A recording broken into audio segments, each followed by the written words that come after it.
মনের ক্ষেত ঝেড়েছেন, বলেছেন আপনারা পিছিয়েই থাকবেন, কারণ আপনারা জামাত আর জাতীয় পার্টিকে আপনারা ভোট দেন।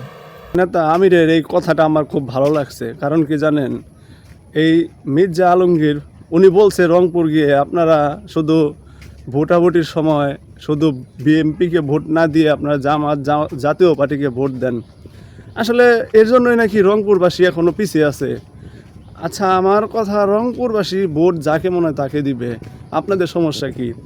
আপনাদের উন্নয়ন করার দরকার, আপনারা উন্নয়ন করবেন পৃথিবীর যে কোনো, মানে বাংলাদেশের যে কোনো জায়গা। আপনারা সেটা উন্নয়ন না করে আপনারা ওই দেশ আপনাকে ভোট দেয় নাই, ওই জায়গায় আপনাকে ভোট দেয় নাই, এগুলো তো আপনাদের দেখার কোনো বিষয় না। আপনাদের উন্নয়ন করা রাষ্ট্র, আপনারা রাষ্ট্র উন্নয়ন করবেন। আপনারা দেখেন এই জামাতের আমির কি বলে।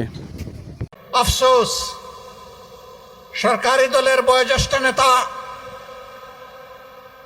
দলের দ্বিতীয় গুরুত্বপূর্ণ ব্যক্তি গতকাল রংপুরে এসেছিলেন। আমি মিডিয়ায় দেখলাম তিনি রংপুরবাসীকে একটু মনের ক্ষেত ঝেড়েছেন, বলেছেন আপনারা পিছিয়েই থাকবেন, কারণ আপনারা জামাত আর জাতীয় পার্টিকে আপনারা ভোট দেন। আমি কারে ভোট দিব না দিব এটা কি বিএনপি ঠিক করে দিবে? তাইলে একটা আইন পাশ করুন। বহু আইনই তো বেপরোয়া পাশ করছেন, ভালো আইনগুলাকে বিদায় দিয়েছেন। আর একটা আইন পাশ করে ফেলেন যে আগামীতে বিএনপি ছাড়া আর কাউকে ভোট দেওয়া যাবে না। তখন জনগণ তাদের চূড়ান্ত সিদ্ধান্তটাও নিয়ে নিবে ইনশাআল্লাহ। 2 নম্বর, রাষ্ট্রের উন্নয়ন কি কারো বাবার তহবিল থেকে হচ্ছে? এটা জনগণের ট্যাক্সের টাকায় হয়।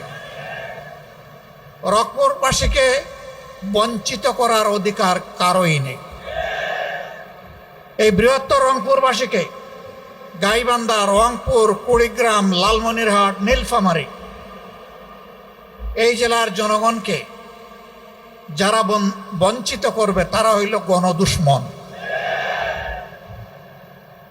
আমরা নির্বাচনের আগে ঘোষণা দিয়েছিলাম, আল্লাহ তাআলা আমাদেরকে নির্বাচিত করে সরকার গঠনের সুযোগ দিলে আমরা পুরা উত্তরবঙ্গকে আমরা বানাবো কৃষির রাজধানী ইনশাআল্লাহ।